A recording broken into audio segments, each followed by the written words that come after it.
Customer কিভাবে ধরা খায়? অনেকে প্রথমেই সেলারকে জিজ্ঞেস করে, ভাই ক্যামেরার সাথে ওয়ারেন্টি কার্ড আছে কিনা, ওয়ারেন্টি কার্ড না থাকলে কিন্তু আমি নিব না। তো এই জায়গাটাই হচ্ছে দুর্বল একটা জায়গা। এখনকার যে অরিজিনাল ব্র্যান্ডগুলো আছে এবং অরিজিনাল ক্যামেরা, তারা কিন্তু কোনো ওয়ারেন্টি কার্ড দেয় না। ক্যামেরার গায়ে একটা সিরিয়াল নাম্বার থাকে, আপনি দেখবেন যে প্রত্যেক ক্যামেরার মধ্যেই আছে। তো ওই সিরিয়াল নাম্বার দিয়েই কিন্তু সিস্টেমে এন্ট্রি থাকে যে কবে এই ক্যামেরাটা অ্যাক্টিভ হয়েছে। এমনকি সেলাররাও কিন্তু এই সিরিয়াল নাম্বার দিয়েই এন্ট্রি রাখে, আমরাও ঠিক একইভাবে এন্ট্রি রাখি। কিন্তু যারা বাটপার সেলার তারা এই সুযোগটা কাজে লাগায়, কারণ বহু বছর ধরে আমরা কিন্তু ওয়ারেন্টির সাথে ওয়ারেন্টি কার্ডের একটা যে সম্পর্ক সেটা আমাদের মাথার মধ্যে ঢুকে গেছে।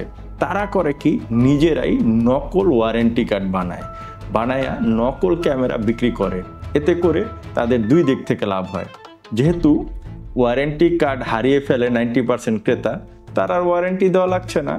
আবার যারাও ওয়ারেন্টি কার্ড রাখে তাদের মধ্যে আবার কিছু সেলার আবার পেজ সব কিছু চেঞ্জ করে ফেলে এবং কাস্টমার ভুলে যায় যে কার কাছ থেকে কিনেছিল। তো এই সুযোগটাই হচ্ছে তারা কাজে লাগিয়ে নকল ক্যামেরা বিক্রি করে, কাস্টমারও খুশি, বিক্রিও বেশি। যখনই ক্যামেরার সমস্যা শুরু হয় তখন ওয়ারেন্টি পায় না, আবার কোনো সার্ভিসের বিষয়ে যদি মেসেজ দেয় সেটাও সেলার দিতে পারে না, কারণ সেলার নিজেই তো অদক্ষ।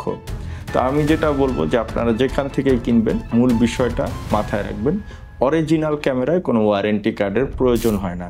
আপনি সঠিক বিক্রেতা থেকে কিনবেন, তাহলেই অরিজিনাল প্রোডাক্ট পাবেন, অফিসিয়াল প্রোডাক্ট কিনবেন, ভালো সার্ভিস পাবেন।